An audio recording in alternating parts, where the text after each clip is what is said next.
Alright, hey everyone.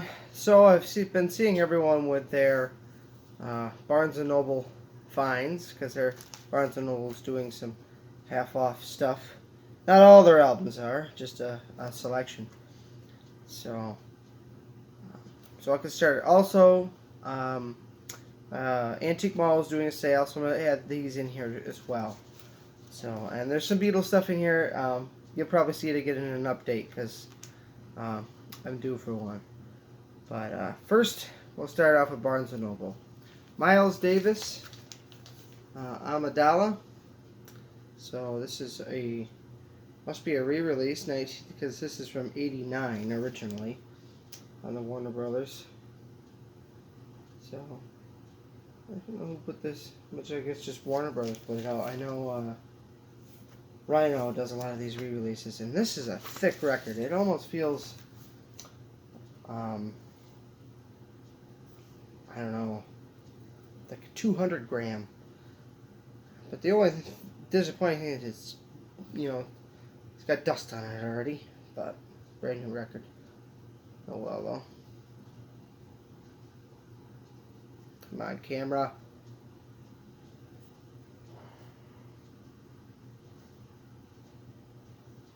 It's because I'm moving the record so much. Okay, well, it's brand new, so it just has some dust on it, or paper particles from the album. Probably go in a polyline. To be honest, I think all these new records, for as much as you pay for, should be in polyline sleeves, which I'll get to that point in a minute. They had a lot of Diana Krall, and if I had the money, I would have bought all of them. But this is Turn Up the Quiet, my first Diana Krall record, minus the one that I have, the duet LP with Tony Bennett. So, it's a nice picture. I really like Diana Krall a lot. And this is a double album set on Verve. Yeah, it has paper particles on it too. But it's not dirt, it just needs to be wiped off when I go to play it. Pretty cool. And this one I couldn't refuse, it was just a good deal. Vanilla Fudge, this is the mono release that Rhino did, the Summer of Love series. I have the Electric Prunes on this, and Rhino does a great job with these. And this one is on white vinyl. So this has to me, their biggest hit, Keep Me Hanging On, which I have a stereo pressing of this, so, but they have it in mono and on colored vinyl. And I really like Rhino's series of these. They also did Back to the 80s. I got Rod Stewart as well. Alright, next one up. I couldn't resist. Sucks that Red Rose Speedway was not half off, but Flowers in the Dirt was. Maybe just because it's an older release. But, these bad boys aren't cheap, so I've been wanting this one. As you probably know, been following me for a long time, I really like Flowers in the Dirt. I wish the bonus audio was like, the bonus tracks were a little bit better on this release. But, is what it is. I wish it had more of that, the '89 like singles, like, I don't know, just like Back on My Feet and a few others, All My Trials, and anyway. So here's the insert.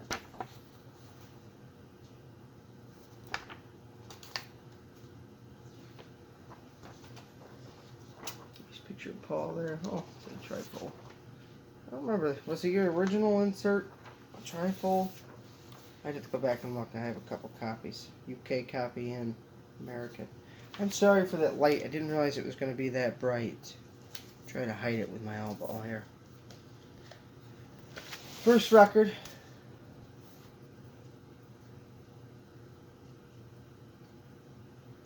Cannot wait to give this a spin. And this is where, when you do pay full price for these, which I have, McCartney should really start giving polyline sleeves. I mean, you know, Rhino can do it, and they charge. I'm going to turn this light off. Oh, there. Sorry about that. Rhino can charge, you know, $20 for an album, and it's got a polyline sleeve. So I kind of wish that McCartney would hop on that bandwagon, because you pay a lot of money for these, and you want to keep them in good shape. And McCartney goes completely the opposite and puts these heavy cardboard stock, you know, reproduction sleeves that are going to ruin these 180 gram, you know, audiophile albums. But that's a rant. You know, I'll just save that for another video. These will go into a polyline. This one I had to take the shrink off just because it was really buckling down. But I had actually never seen these before. I wish there was more, actually. But this is Bad Company Straight Shooter. It's a double LP. It's got an Obi strip on it.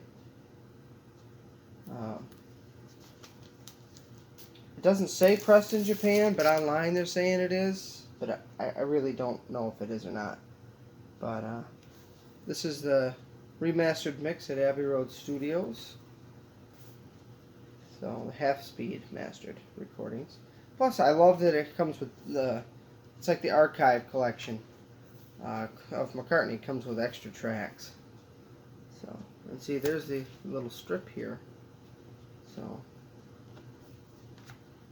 but for once, I actually had to take the shrink wrap off because it was doing the cover more harm than good. And this was released, says this edition, the remastered one, 2015. So it's 5 years old. Reproduction sleeves, or not reproduction, but sleeves it came with. It looks like the tape bottles. Tape bottles. That's because I read the whiskey bottle thing on the top. The tape masters, the master boxes. And look at this. Look at this. Ready for this? And they also give you a polyline sleeve. Now this would have been the same price as the McCartney Archive. So, and this is heavy duty, just gorgeous vinyl. And you know, this has like Good Lovin' Gone Bad. You know, Feel Like Making Love.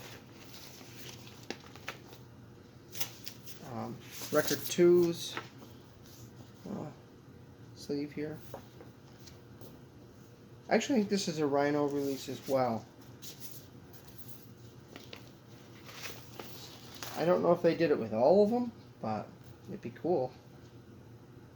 If I like the sound quality, which I know I'm going to, I'll want to pick up the others.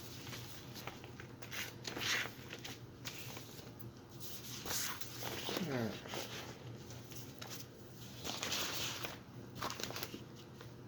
Let me see here. I'm just curious. Yep, Rhino Entertainment Company. That explains the polyline sleeves. And that's it for Barnes & Noble. So then we'll do the sales at the antique place here. And once again, I'm not in focus. I'm sorry. There's nothing I can do about it. It auto fixes. So until I at least get a new phone. But the Beatles rarities. Now I don't have this in a sleeve because I saved you the pain. So this is the embossed one. It's the picture embossed. And nice butcher cover inside. And this originally came from Record Archive. It must have been a long time ago because it has $3.50. But at my antique store they were doing 24% off again. So I figured there was a couple that I wanted to go and get. Hopefully they were still there. So the only disappointing thing is Record Archive must be back then put their stickers on the label. I'll try to get that off. This is really, really great shape. It needs a wipe down, but other than that, usually his are clean, but there's a little bit of dirt on it. him or her, I don't really know. The booth I go to is just all music. It's awesome. Put that back in there. I don't know. Yeah, okay. And like I said, he always keeps all the original sleeves. So let's see, I knew this one came with a sleeve. I still think, I say this every time, but I still think they could have chose a better picture because Paul looks super pissed right there. It's just my take on it. Like,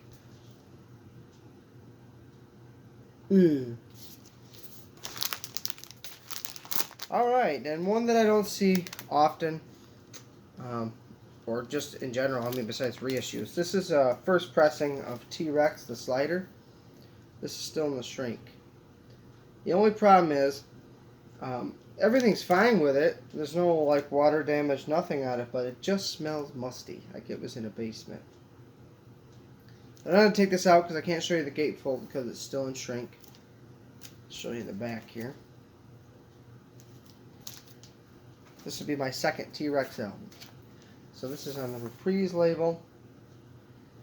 And it's in, you know, amazing condition. Very, very happy to have that. And like I said, you don't usually see them. And if you do, they're pretty chewed up. And the next was in the 4 for $10 lot. So... now, I have a couple copies of this. One's a promo, but I'm going to replace my original copy. Actually, a year ago, I got this at the Salvation Army. And, you know, it's in great shape, except this one here, I couldn't believe it was actually in the 4 for $10 bin. But, so Dion.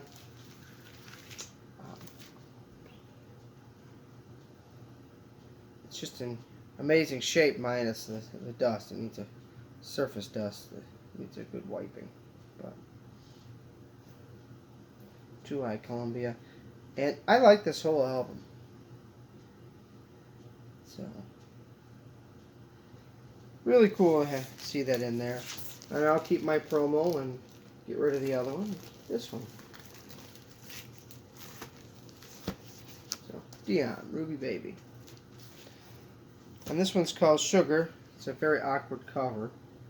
But I got it because it has Ron Carter and Freddie Hubbard in it. So it's got a little mark here.